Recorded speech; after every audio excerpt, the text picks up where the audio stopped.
notamment pour la liberté. Et puis, parce qu'il me fallait un troisième angle contemporain, essayer de voir finalement les interférences entre la vie politique et notre protestantisme qui fête ses 500 ans. Et donc, à la base de la réforme protestante, on a retenu cette date symbolique, plus symbolique d'ailleurs que très importante finalement, de 1517.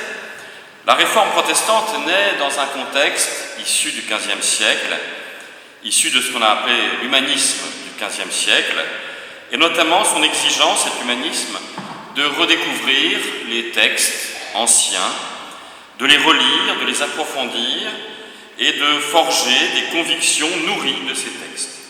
Et c'est donc sur ce terreau-là qu'est né sans doute le premier des grands principes protestants, ce qu'on a appelé le sola scriptura, l'écriture seule, c'est-à-dire que l'écriture devient la seule norme, à la différence de l'Église catholique, qui d'ailleurs, au XVIe siècle aussi, redéfinira la manière avec laquelle s'articule l'écriture d'une part et la tradition, c'est-à-dire ce qui est vécu par l'Église depuis 2000 ans, enfin depuis 1500 ans à l'époque, d'autre part.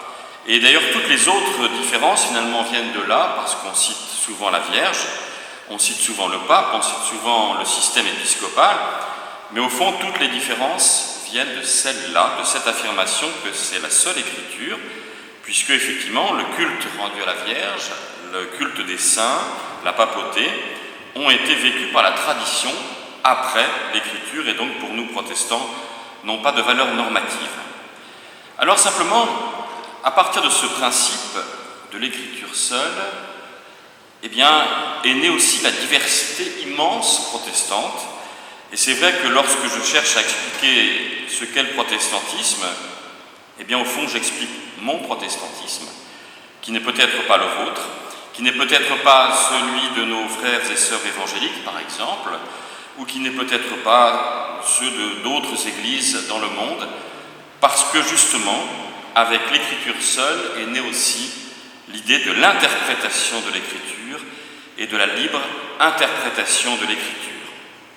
Alors, c'est vrai que cette vision, cette affirmation, n'a pas pour autant effacé l'idée quand même d'une tradition.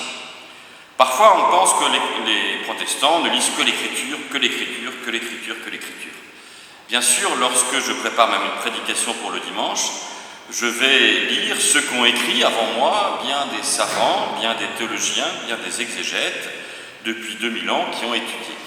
Donc la tradition n'est pas opposée à l'écriture, mais la tradition vient nourrir ma propre interprétation qui reste libre de l'écriture. De la même manière, lorsque je prêche le dimanche, je ne demande pas à mes paroissiens d'être d'accord avec ce que je dis. Il n'y a pas de norme dans aucune des interprétations proposées. Le deuxième principe, qui a d'ailleurs été la base de 1517, c'est la grâce seule, sola gratia. La découverte par Martin Luther qu'on existe devant Dieu, on est sauvé, on est aimé, disons-le dans un langage plus contemporain, on est aimé par Dieu, non pas en fonction de ce que l'on fait, parce que ce que l'on fait peut être très bien, mais ce que l'on fait n'est jamais parfait. On a tous des défauts, des failles, des faillites, des erreurs, on a tous raté les choses. Eh bien Martin Luther dit, ce n'est pas grave, lui qui était obsédé auparavant par la perfection, sa propre perfection, voilà qu'il découvre qu'il est aimé, que nous sommes aimés, nous sommes sauvés, dit-il, par la grâce seule, affirmation qui soit reprise quelques années plus tard par les autres réformateurs, Jean Calvin, Martin Bucer ou Ulrich Zwingli par exemple. Donc la grâce seule, c'est une libération, je n'ai plus à chercher ma perfection. Ce qui fait que les protestants sont bien sûr beaucoup plus imparfaits que les autres, ils le savent simplement, ils le savent plus peut-être que les autres. Mais cela ne veut pas dire pour autant que parce que je suis aimé en fonction de la seule grâce et pas parce que je fais, que ce que je fais n'a aucune importance. On sait bien par exemple, je vais prendre le problème à l'envers, que en justice par exemple, on voit bien que beaucoup de meurtriers, de criminels par exemple sur des enfants, ont été eux-mêmes victimes de sévices lorsqu'ils étaient enfants. On voit bien en psychologie que quelqu'un qui a du mal à aimer les autres, souvent n'a pas été tout à fait aimé lorsqu'il était enfant. Eh bien la grâce seule, c'est de dire, si je me mets à la place de Dieu, ça peut m'arriver, si je me mets à la place de Dieu, je vous aime, alors vous pouvez aimer les autres. D'où l'importance de l'éthique protestante, de la morale qui découle de cette affirmation que parce que je suis aimé, alors je peux aimer. Le troisième principe, qui a mal été compris souvent, c'est la foi seule, sola fide. Alors, les réformateurs disent on est sauvé et aimé par la seule grâce au moyen de la foi. Est-ce à dire que si on n'est pas croyant, on n'est pas sauvé? Sans doute pas. C'est en tout cas, peut-être que dans le feu de la polémique du XVIe siècle, Calvin notamment est allé jusqu'à dire que le pape n'était pas sauvé. Mais au-delà de la polémique, c'est de dire que la foi seule, ça veut dire que dans la foi, je découvre que je suis aimé. Ce n'est pas le fait d'être croyant qui va faire que je suis aimé. Ce n'est pas le fait d'être baptisé, par exemple, qui fait que je suis plus ou moins aimé, ou que je peux être enterré, par exemple, dans un cimetière. Pour les protestants, nous découvrons donc que nous sommes aimés par Dieu, sauvés par Dieu, parce que nous sommes croyants, mais non pas de manière limitative. Alors, cette affirmation a finalement désacralisé notre pratique. On le voit bien dans l'architecture.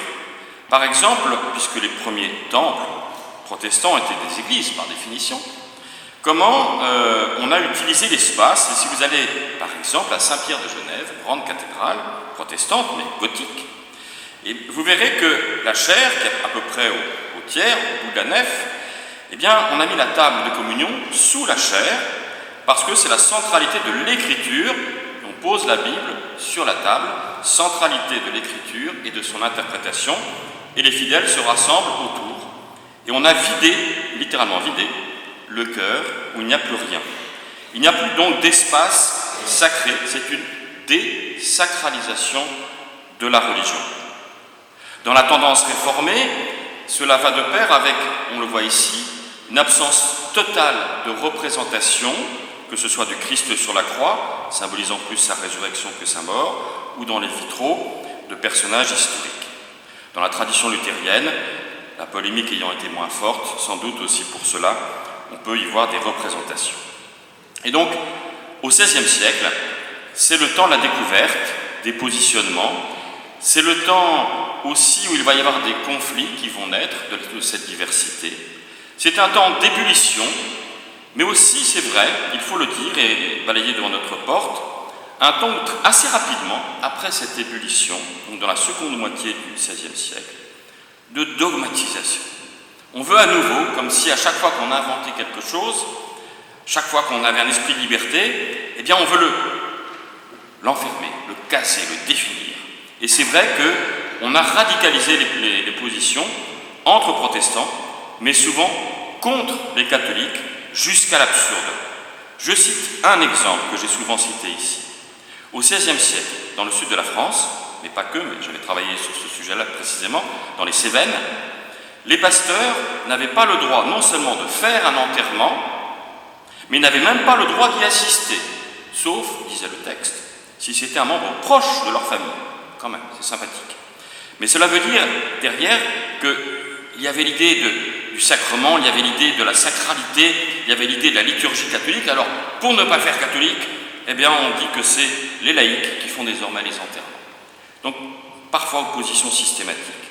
Mais c'est un siècle qui a été qui a posé les bases de la modernité, aussi parce que le protestantisme, et j'en finis sur ce point-là, ayant affirmé l'écriture seule, le principe de l'écriture, eh bien, oblige les fidèles à lire l'écriture.